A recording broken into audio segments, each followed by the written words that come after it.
Welcome everyone to the School to Work Employment Support Securing the Right Match webinar. We are very happy to be with you. My name is Katie Hodges and I'm joined by my coworker Talia. Hi Talia. Hi, Katie. So Talia and I are both capacity development coordinators with the School to Work project. So we'd like to start with our acknowledgement. We acknowledge the traditional custodians of the land on which we are located respectively today, and we pay our respects to elders past and present. I reside on Sydney's northern beaches and pay my respects to the Gadigal people. And I reside in Sydney and pay my respects to the Gadigal people. We acknowledge the sorrow of the stolen generations and the impacts of colonization on Aboriginal and Torres Strait Islander people. And we also recognize the resilience, strength, and pride of the Aboriginal and Torres Strait Islander communities. And this image in this slide is titled Welcoming Everyone Everywhere, and it was painted by Mr. Adam Bishop, a Wiradjuri man with disability who resides in Western Sydney. And this artwork was created by Adam for family advocacy, and it is Adam's interpretation of our vision for inclusion. So just a bit about us. Resourcing Inclusive Communities is an initiative of family advocacy. The vision is that people with disability thrive in the heart of the community, sharing the same everyday experiences as their fellow Australians. And the initiative works with allies in the community to support this vision, supporting positive change through working with people with disability, their families, communities, and services, and providing resources, information, mentoring, and training. And of course, today's webinar is part of our work to engage directly with families, educators, and professionals. And again, we are a part of our larger organization, which is Family Advocacy.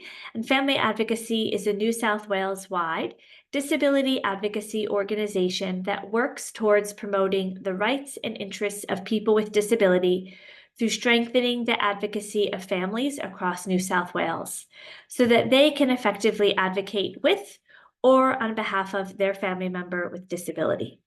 We provide free advocacy advice and support to families to enable them to advocate effectively. We support families to develop awareness, knowledge, and skills so that they can take on advocacy-related leadership roles. And we also undertake advocacy at a systemic level so that change happens for all people with disability. And this involves working with government, community groups, and politicians. So please contact Family Advocacy if you do need advocacy information and advice. So we are going to talk to you today about how to ensure successful employment support for people with disability. And the School to Work project aims to inspire and equip students with disability through the support of families to seek meaningful paid employment in the community. And we do this by providing workshops, webinars such as these, conferences, and speaking to families one-on-one and engaging with professionals.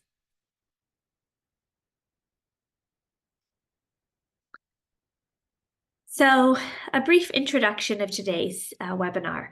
Throughout a person's life, various people may be providing support, informal support such as family members and close friends, as well as paid formal supports. So for the purposes of today's webinar, we will be focusing only on the paid formal supports in employment. During the School to Work project, families have voiced their concerns and frustrations that they've been unable to successfully identify and engage appropriate or adequate employment support for their family member. Some of their concerns that have arisen include a lack of belief in the person with disabilities, skills, and abilities, support that isn't aligned with the family's values and or with the person's vision, supports who overshadow a person in the workplace, supports that can't or don't successfully teach the skills needed for the workplace, a heavy reliance on support staff by the employer, and the inability of people with disability to attend their jobs if the outside supports are not there, a lack of understanding from support staff around the expectations of their own role, and a focus on the person with disability being a client of a service system rather than an employee of a business.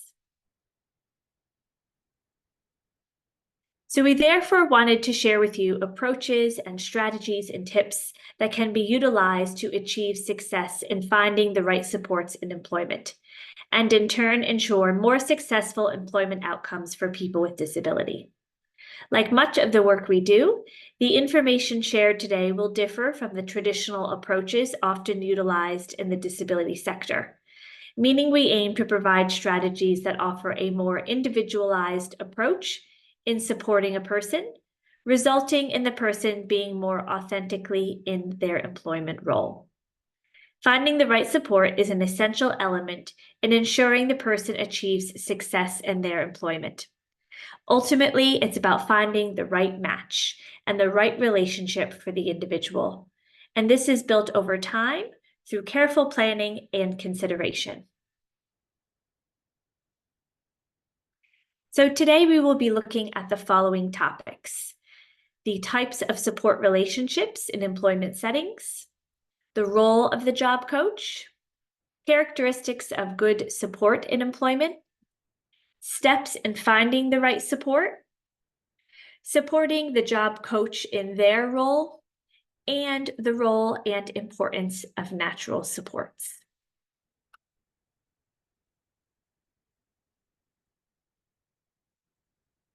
And we also would like to provide some clarification regarding the terms that we're going to use throughout today's presentation. First, we will be referring to the person with disability who is working as the employee. In addition, there are many terms used to describe the person who provides the support, including the more traditional terms such as support worker, as well as job supporter and support staff. During the presentation, the term job coach will be used to describe the person providing the employment supports to the employee.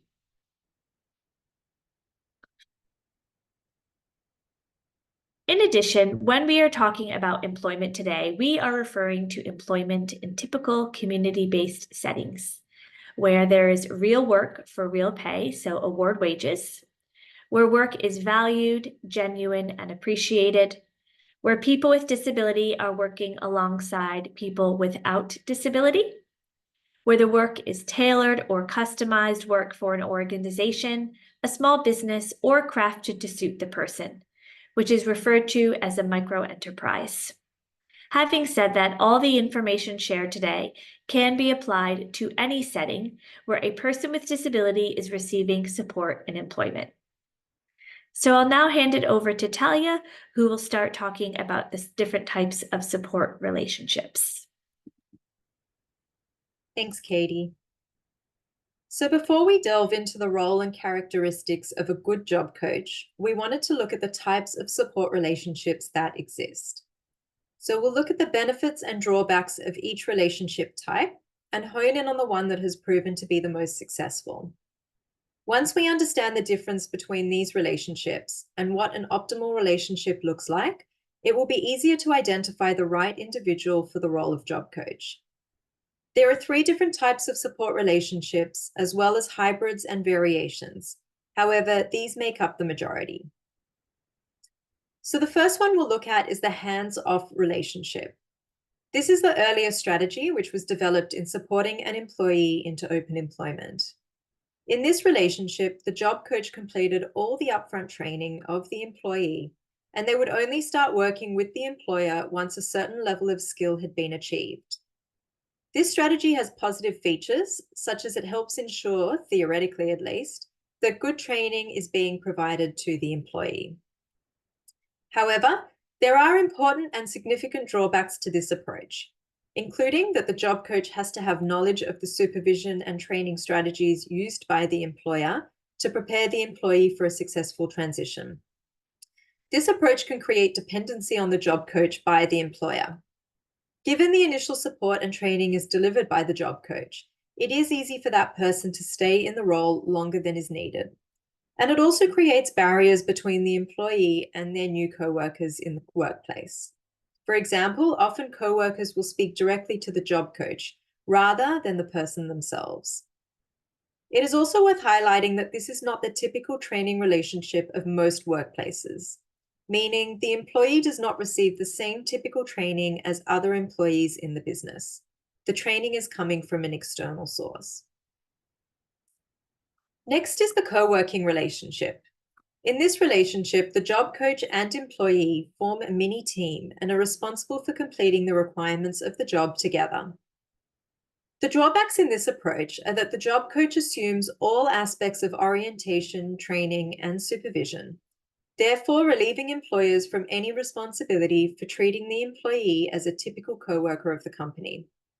Again, employers rely solely on job coaches, and the skills and contributions of the employee can become blurred with those of the job coach. Dependence on the job coach also creates problems. For example, when the job coach is on holiday or sick leave, this impacts on the employee being able to attend work because they don't have support. The lack of direct relationship between the employee and the employer can have a devastating impact on the person's employment when it's time for the job coach to leave. And too often, jobs end when the support ends. And lastly is the consultant-team relationship. In this relationship, the job coach acts in a consultant role with the employer and the employee. Employers and job coaches act as a team to address the support needs. The job coach is present in the background while the person within the company, who is typically responsible for training the task to be learned, provides training to the employee. The job coach is there to build the capacity of the employer. The employee would start employment with the same orientation, training, and supervision available to any other employee completing the same duties.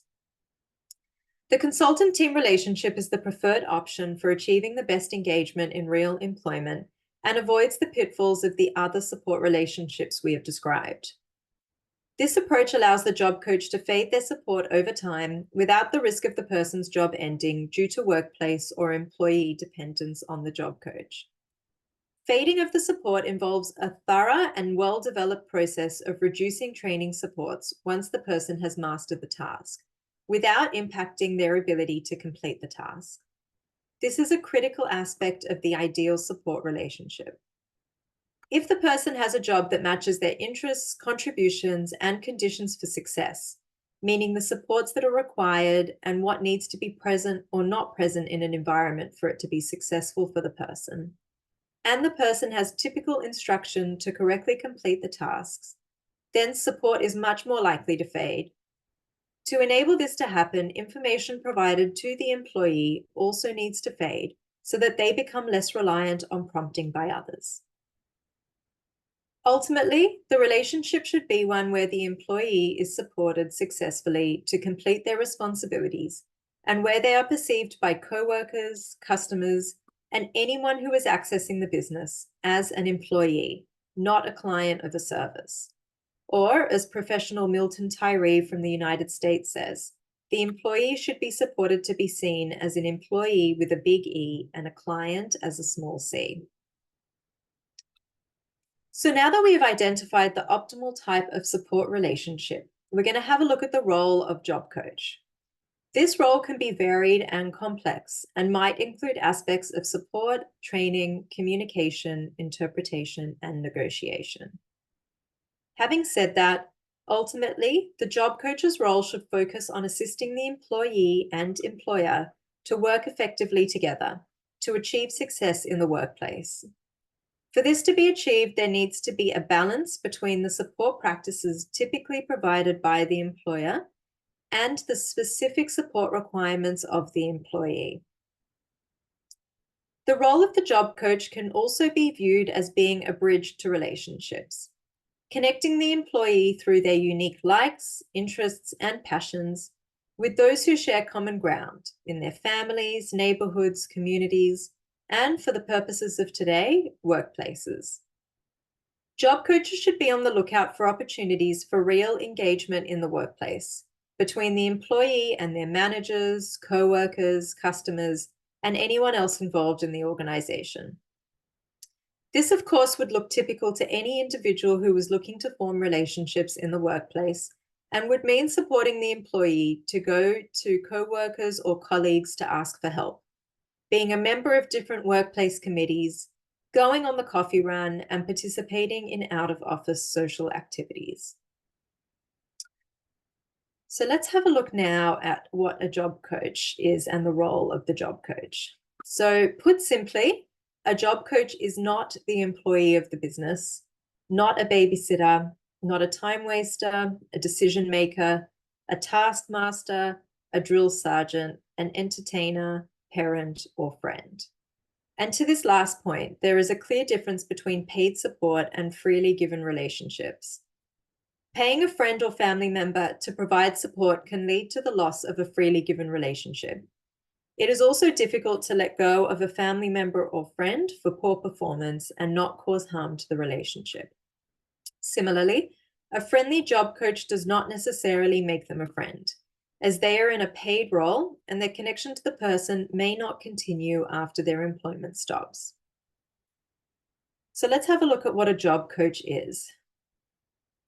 A job coach is a coach or mentor, a role model in the workplace, a facilitator, a community connector and supporter, a safeguarder around physical safety, an empathetic listener, and a collaborator. The risks of the job coach not understanding their role clearly can be quite impactful on both the employer and the employee achieving success in the workplace. It can have long-lasting implications and can attract negative attention to the employee.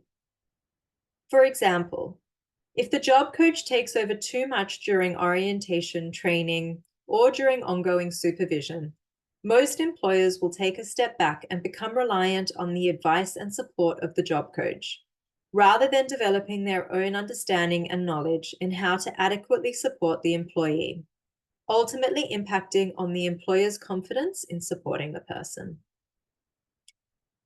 The employee, in turn, will continue to rely on the job coach for support rather than seeking out a co-worker as would be typical. This then impacts on the employee's view of themselves as truly in the role of employee, as well as impacting on other co-workers and workplace colleagues' view of the employee as being truly in the role. The employee then risks being perceived as a client rather than an employee. Further, if the job coach doesn't understand their role in being a facilitator, supporter, and role model in the workplace, co-workers might be reluctant to approach the employee, and therefore a lack of interaction and relationship building occurs between the employee and others in the workplace.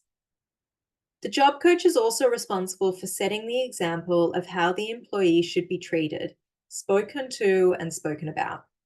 Consider how the job coach interacts with the employee and with the others in the workplace. The interaction should be typical to those of any other employee.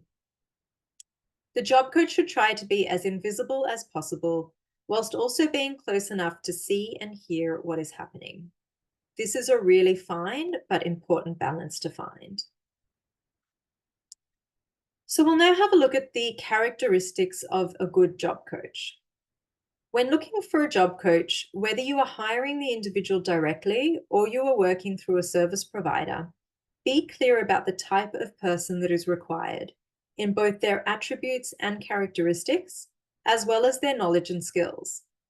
This means taking a more individualized approach to finding support rather than seeking generalist disability experience.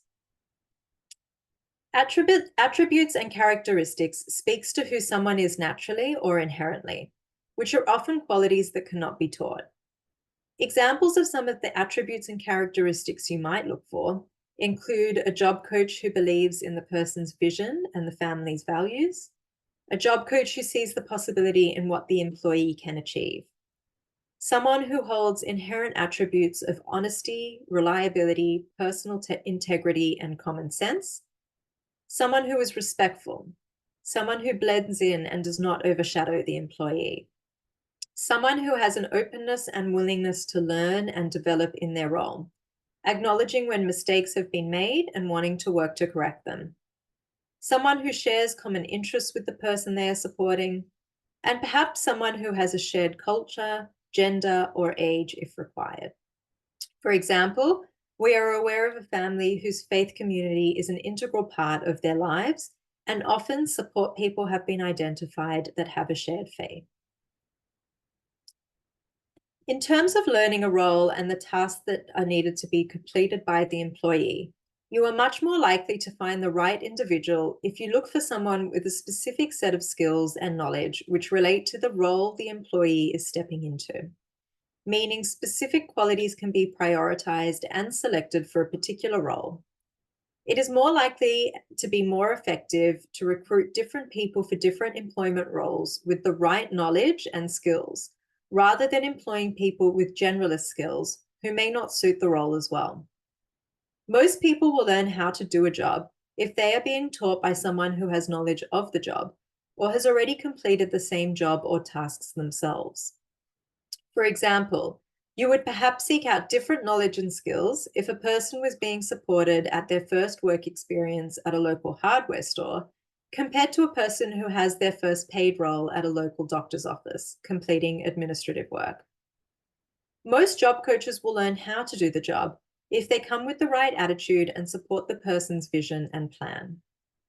Prior to beginning your search, write down the attributes, characteristics, knowledge, and skills you are seeking. This information can then be shared with your networks and communities or service providers if you are accessing one. I'm now going to hand over to Katie, who's going to talk about the steps that you can take in finding the right support. Thanks, Talia. So we're now going to work through these 6 steps to help families identify the right support for their family member. And each step will include the question, what can families do? And if you are someone who works in the job coach role, we have also included the question, what can job coaches do?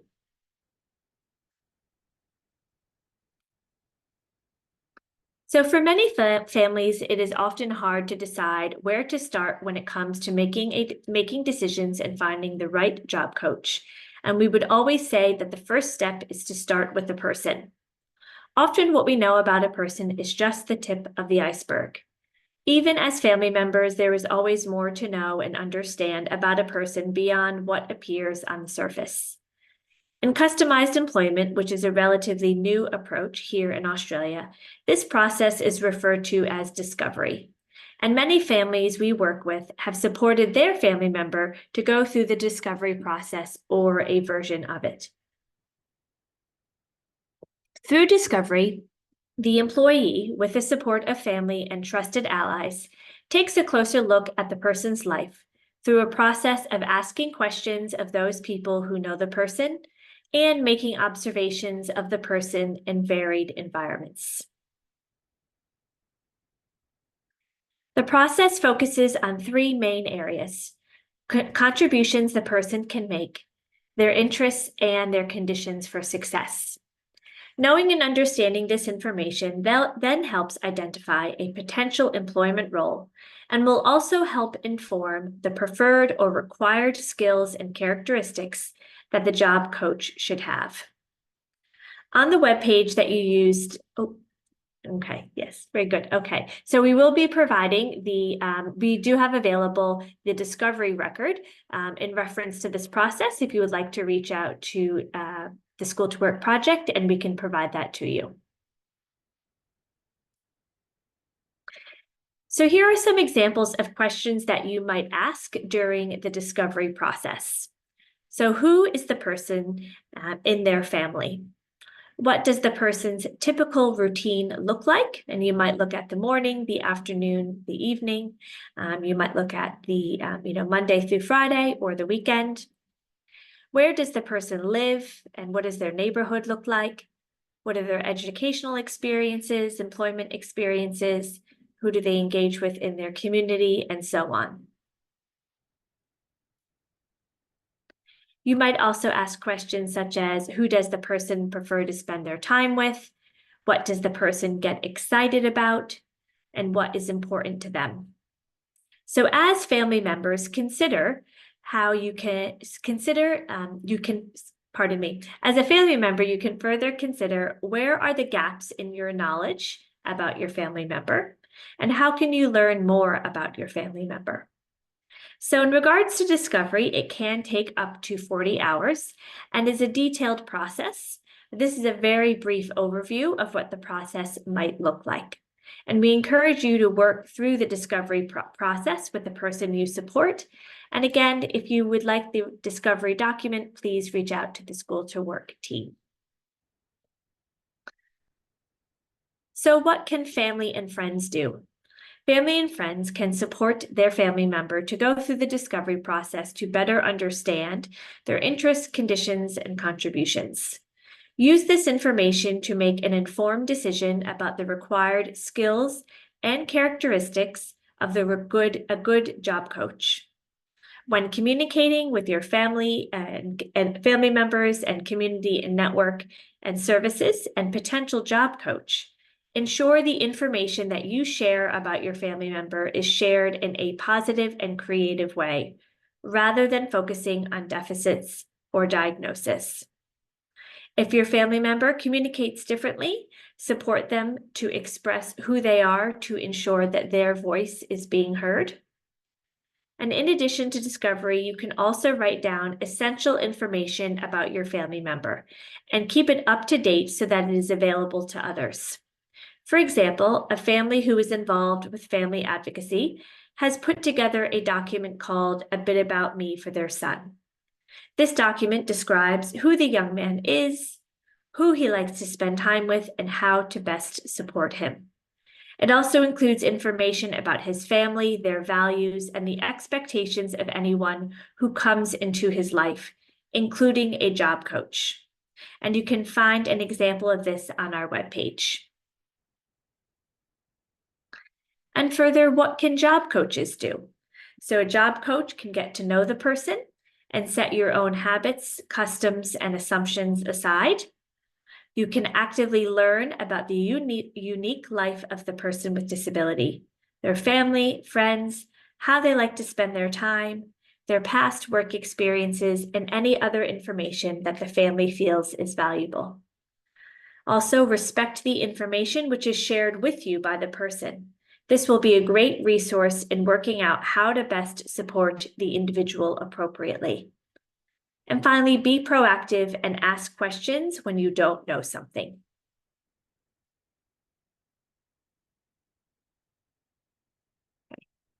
So we'll now move on to step 2, which is developing a vision and plan. Develop a vision and plan for your family member if you haven't already.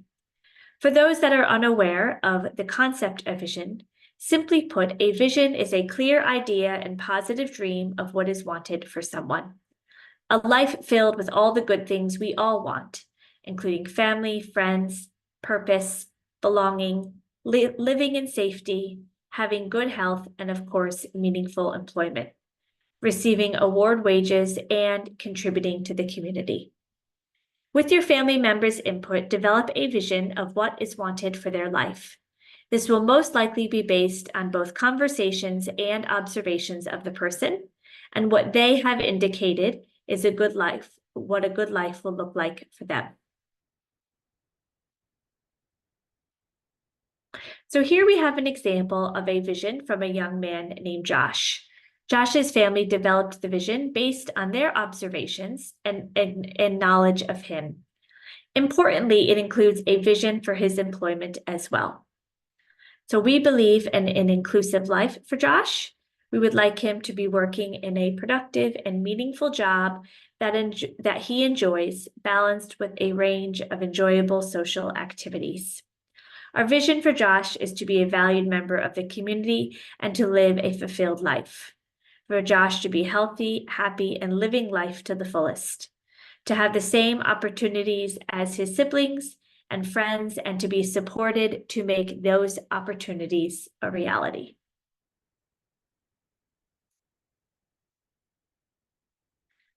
Developing a vision for a person's life is important for many reasons. A vision provides a clear direction and clarity around what the good life looks like, as well as making goals more likely to be achieved. A vision reminds us of the big picture. A written vision statement is a reminder of what the ultimate goal is and a reminder to aim high and persevere when things get challenging. A vision can help with decision making as well, meaning having a vision is a good start to setting some clear, positive goals to aim for.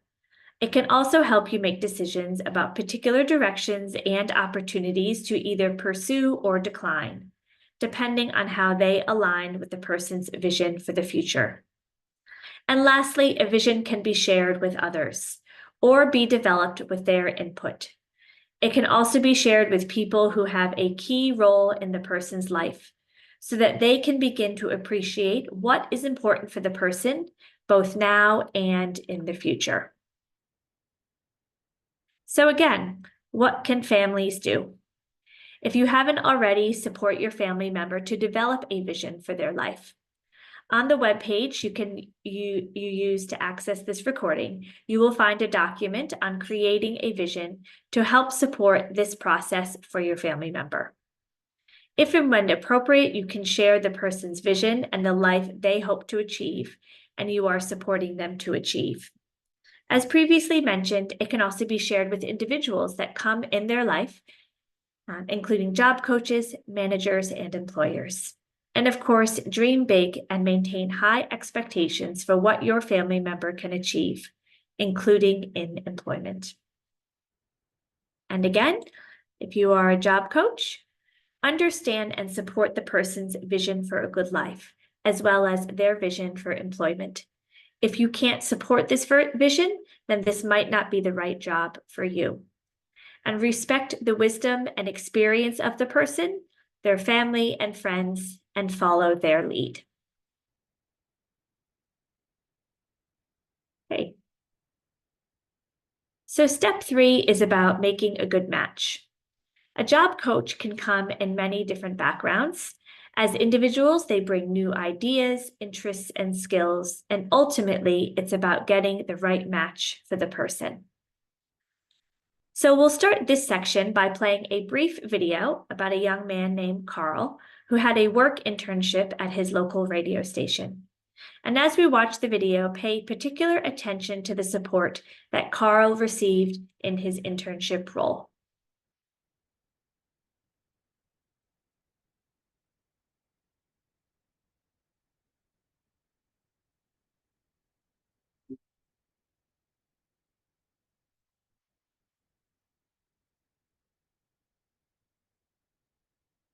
Hi, I'm Carl.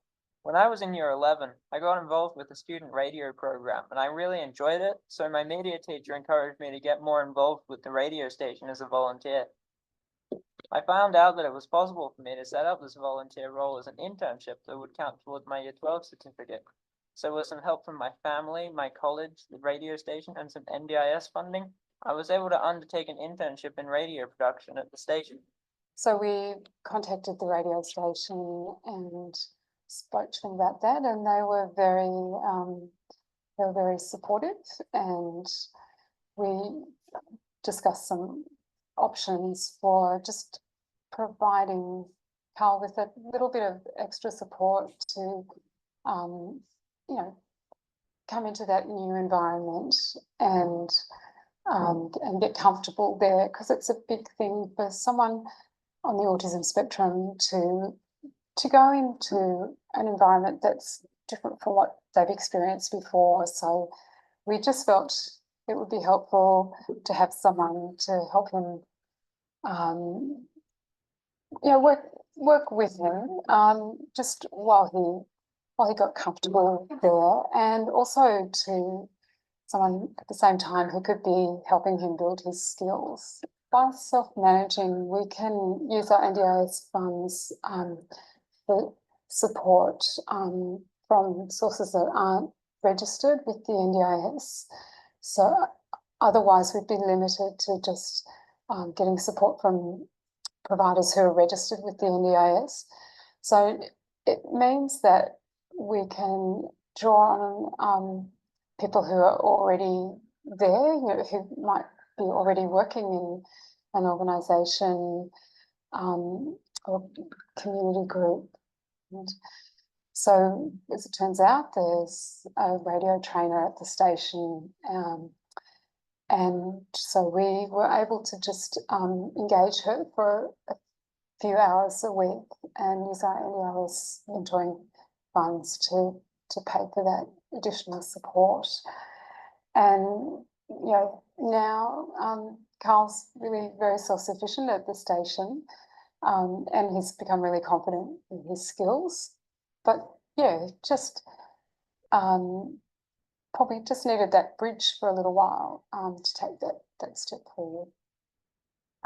So we have our media trainer, Jenny, who is a fantastic member at 2XX, and she conducts all of our training for our volunteers and our on-air presenters and producers just on a freelance basis. So with the NDIS funding, we were able to not only use that on a project that we had specifically in mind for Carl, but we were using in-house resources. So actually taking people who we had worked with, who we knew were, knew were right for the role, and we could make it our own, you know. So when we heard that there was funding, that we could actually employ a person to work with Carl and teach them media skills, radio training, even just get him a little bit more aware of the media industry and what kind of happens behind the scenes. It made all the difference, because we had a project in mind that we could do with him. You know, there was purpose, and it was good for us because as well, you know, we got in a new member of staff and we created a bit more of a family for our working week. One of the things we have to do at 2XX is provide community service announcements because it comes under our license as being a community broadcaster. So what we have currently is announcers during our core programs like breakfast, lunchbox and drive time. They have to look through a lot of community events that are happening around Canberra, and they basically do live reads. And there's no problem with that, but you know, if we have extra hands on deck, we'd like to kind of jazz that up. And then we have Carl, who is really interested in doing production work, and also has the time and the passion to do it as well.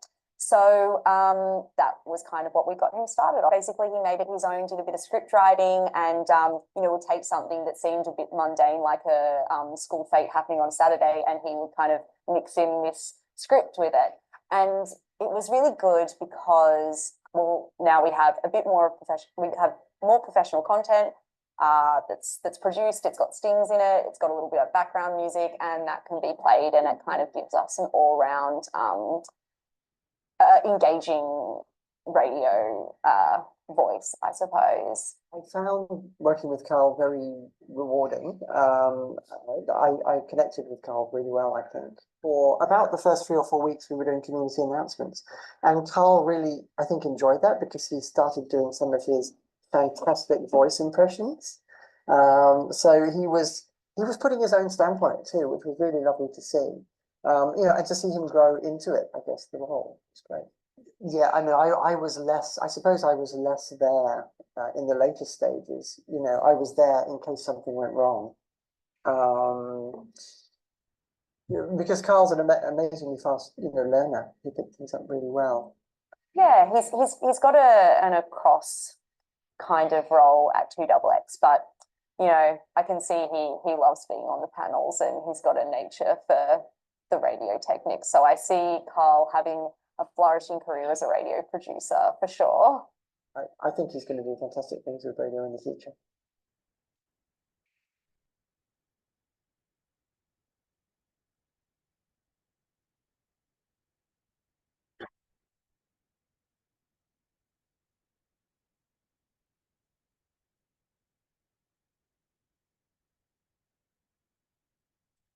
Okay, we hope that you enjoyed that video.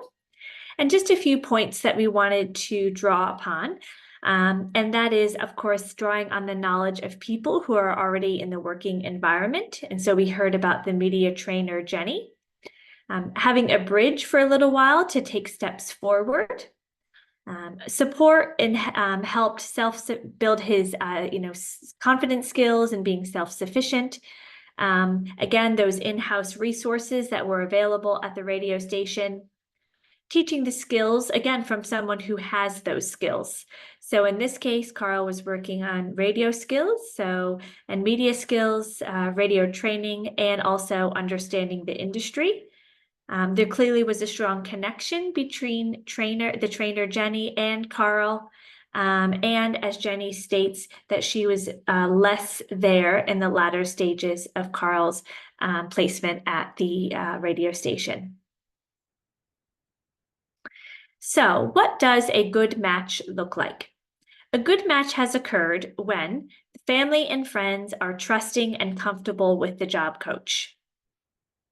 When the employee is learning new things and gaining new skills in their employment role. When the employee has started to develop workplace relationships. When the support is natural and blends into any other work environment. When the employee feels confident themselves in their employment role. And or when the job coach and the employee have a shared passion or interest. So consider what the specific job the employee will have and what their responsibilities will be in the role and what tasks they will be required to complete.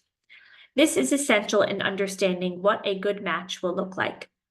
For example, the job coach requirements for a hardware store might include having customer service experience, basic knowledge of tools, gardening, DIY, etc., and being confident in social interaction. You can then identify other specific characteristics that might be helpful based on what has been discovered about the employee. Maybe they would prefer to be supported by a person of the same age, gender, or have a common interest in carpentry. Whereas the job coach requirements at the doctor's surgery would require computer and administrative knowledge. Perhaps they are focused and an organized individual who has a shared interest on medical TV shows with the employee. So here on the screen are some questions that you can consider asking a potential job coach candidate. Can you tell me a little bit about yourself? What experience have you had in working with families in the past? Is there anything you would like to know from us? Some of the questions around attributes and characteristics might include, can you tell me what you think inclusion is? What do you think a good life looks like and what elements are essential? So those are just a few examples. Further, here are some questions that you can ask around the person's knowledge and skills. Do you have any other jobs currently as well? What jobs have you had in the past and did you like them? Why? And can you tell me something you have achieved that you are proud of? So again, those are just examples of the questions that you can ask to determine a good match. So again, what can family and friends do? Family and friends can clearly identify what a good match would look like in terms of skills and characteristics and support your family member to be involved in this process. If you are working through a service provider, ensure they know and understand the qualities you are looking for in a job coach and the qualities and characteristics to avoid. Your insights and observations are essential in the process as you know your family member best. And remember, it is your family member who would be spending time with this person. Trust their instincts and observe closely how they respond to the job coach. And what can you do if you are the job coach? Be open and willing to learn. Ask questions when you need more information. Be clear about your flexibility and your limitations and when you can and cannot work. Identify as soon as possible if the job is not a good fit for you as well. And be aware of your own behavior and interactions with the employee. For example, you can consider, What are others in the workplace learning when I call them a client rather than an employee or simply using their first name? When I correct the employee in the workplace? What are others in the workplace learning when I let people know what the employee cannot do? Or when I introduce the employee to coworkers using their diagnosis? And what are others in the workplace learning when I don't pay attention to my own image or the image of the person I am supporting? Ask yourself, what can I do to put out positive messages in the workplace? So I'll now hand it over to Talia, who will take us on to step 4. Thanks, Katie. So a job coach that understands how to support the person well will be key in the employee succeeding in the role. So we'll begin by looking at a set of values that were developed by Dr. Mark Gold to support the interactions between trainers and employees, which was the language that he used. For the purposes of today, trainers refers to anyone who is supporting a person to gain new skills or knowledge. Dr. Mark Gold was a professor at the University of Illinois and led the way in developing instructional approaches to supporting people with significant disabilities in learning and developing workplace skills. These values changed the thinking at the time, which often centered on controlling the behavior of the person with disability and presuming incompetence, meaning there was a focus on deficits and disability rather than skills and contributions. We note that in some cases, unfortunately, this is still prevalent today. So the 7 values are: 1, responsibility for learning lies with the trainer, not the employee. If the employee is not acquiring the skill, it is the trainer's responsibility to rethink training strategies rather than to assume that the employee is not capable of performing the task correctly. 2, the relationship between trainer and employee needs to be balanced, where each person depends on the other for success. It doesn't expect someone to behave before they are taught a task. 3, a focus on accepting people for who they are and providing instruction to enhance what they might become to reach their full potential. 4, avoid testing people to see if they are ready, just teach them instead. The 5th value, don't label with diagnosis, instead refer to people as employees. Provide information and don't seek to control the person's behavior.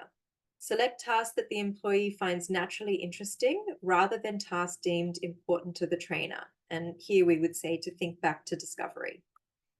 And the final value, follow the person's intrinsic motivators, meaning what the person likes to do naturally without being asked, rather than using reinforcement.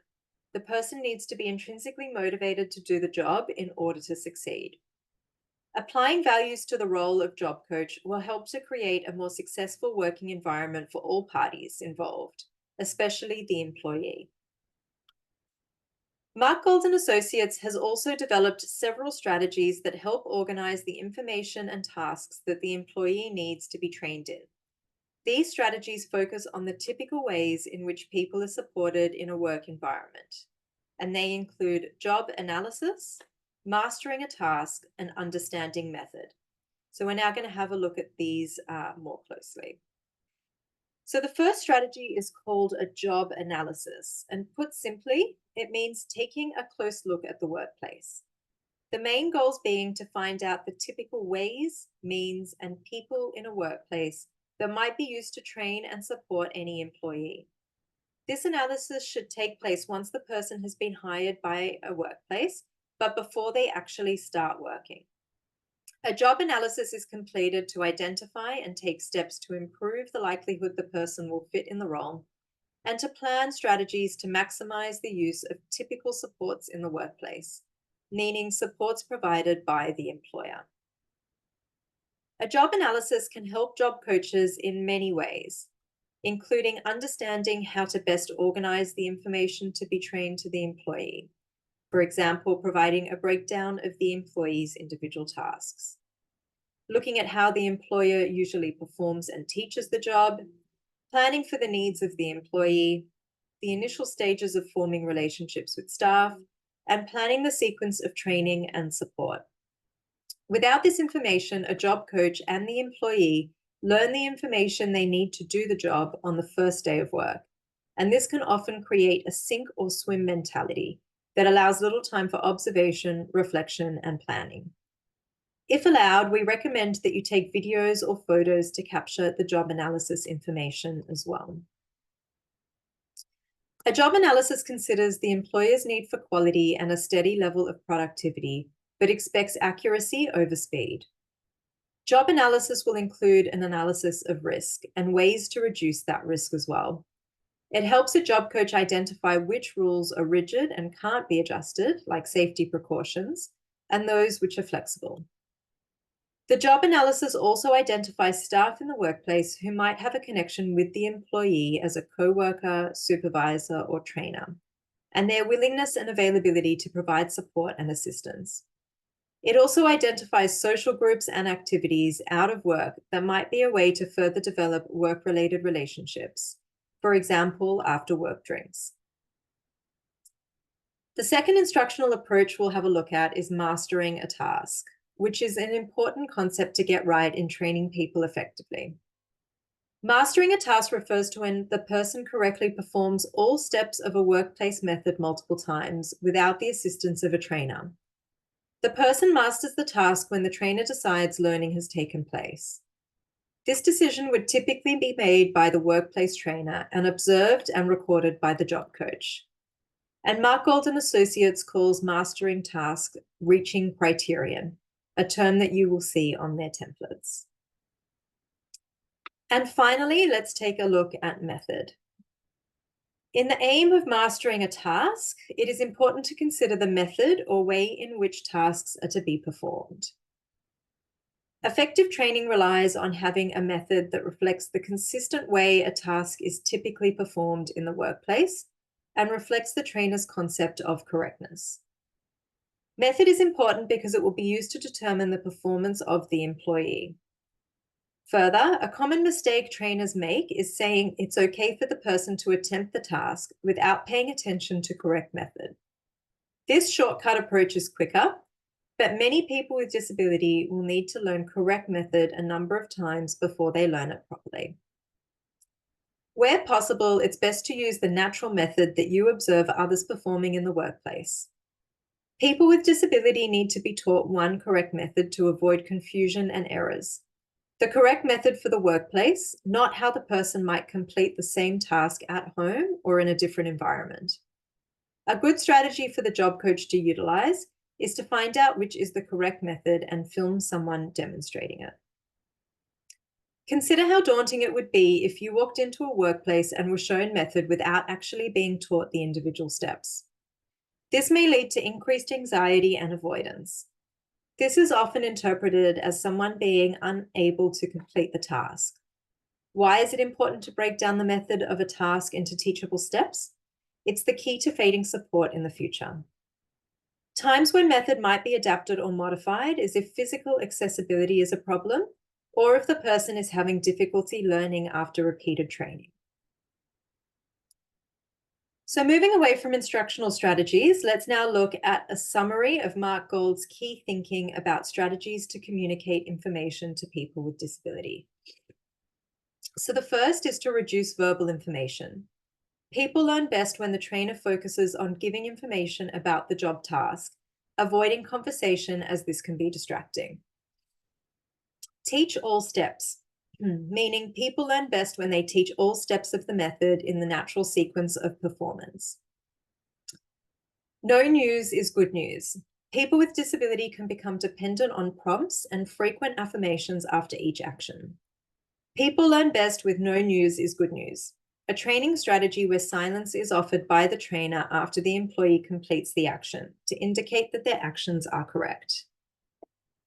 The next is the amount of training information, and this refers to the relative amount of information required to be delivered by the trainer in order for an employee to master a task. Information can be communicated in different ways, such as showing a person through demonstration, verbally explaining something, using gestures, and so on. The method of communication should be based on the individual. The next strategy is a fully engaged trainer. So in order for no news is good news to work effectively, the trainer must be completely present, paying careful attention to the learner's performance and not being distracted by what is happening around them. Employees are naturally motivated when they know trainers are paying attention.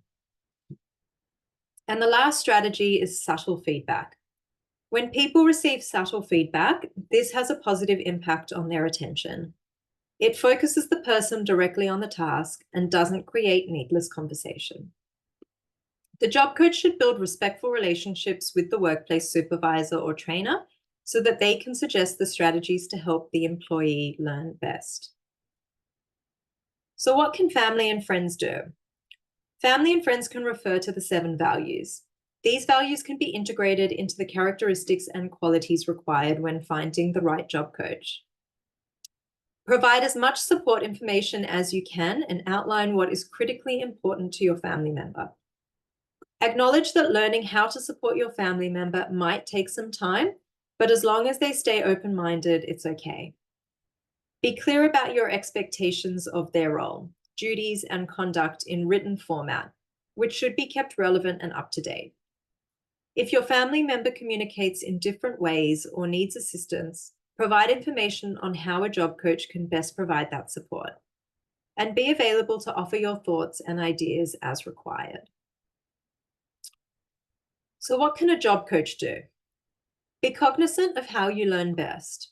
Avoid making any suggestions or changes until you have learned to support the person well. Better understand strategies suggested and work with the family to determine which would be most beneficial for the employee. Be open and honest about issues and challenges as they arise, and ask for extra training if needed. So we're now going to move on to steps 5 and 6, and these next 2 steps focus on how the family can support a job coach. So it's essential that the employee, their family, the employer, and the job coach have mutually trusting and respectful relationships. Building trust and respect can take time, and all parties need to be on board with achieving this goal. Once trust is built, more options open up in the life of the employee to experience many more possibilities, and it enables everyone to work optimally towards the vision and plan. Trust can be lost easily and takes much longer to rebuild, so aim to maintain it at all costs. One proactive way to build trust between all parties is to hold regular meetings. This is a good way to share information and experiences, revisit the vision and plan, review what has occurred in the past, solve problems together, get to know each other and welcome new people, and also an opportunity to celebrate achievements. Meetings work best with some structure and formality. Set a regular time to get together. Have an agenda, take notes, delegate tasks, and check that the tasks have been done. You might also invite others to join, such as a trusted coworker or manager who may need to be informed of what is going on. So what can family and friends do? Family and friends can get to know the job coach well, ensure they attend all the support network meetings, and be available to talk, answer questions, and address any issues that arise. And what can a job coach do? Job coaches can understand and comply with the expectations, duties, and conduct set within their role, maintain strict confidentiality, and also acknowledge that mistakes and accidents happen. So have a plan of what to do when they occur and discuss this with the family. And to this point, problems can and do arise. Acting quickly, creatively, and locally can avoid problems escalating or reoccurring. When we say locally, we mean within the workplace and with those individuals who provide direct support to the person in the workplace, whether they are the natural supports provided by the workplace or the job coach. For example, avoid bringing in the manager of the disability service provider if possible.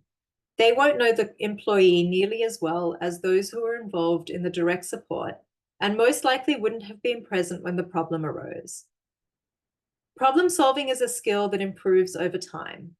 Job coaches who have learned to support the person well will have built a relationship of trust, use their discernment, confront difficult matters thoughtfully, and seek opportunities to continue their learning. A problem shared is a problem halved, and a chance for all parties, the employee, job coach, workplace, and family to learn. A good practice after each problem is to review how it was handled, identify what needs to change, and act on it. That way, everyone learns to do better next time. So what can family and job coaches do? Family members and job coaches can engage in self-reflection, utilizing this simple problem-solving cycle. First, name the problem. Face the issue no matter how difficult it may be. 2, check your emotions. If you are angry or frustrated, vent your emotions privately. 3, reflect on what to do. Give yourself time to think calmly. Do it. Any thoughtful action, however small, will change the situation for the better. And finally, learn the lesson. Never miss an opportunity to get better at what you do.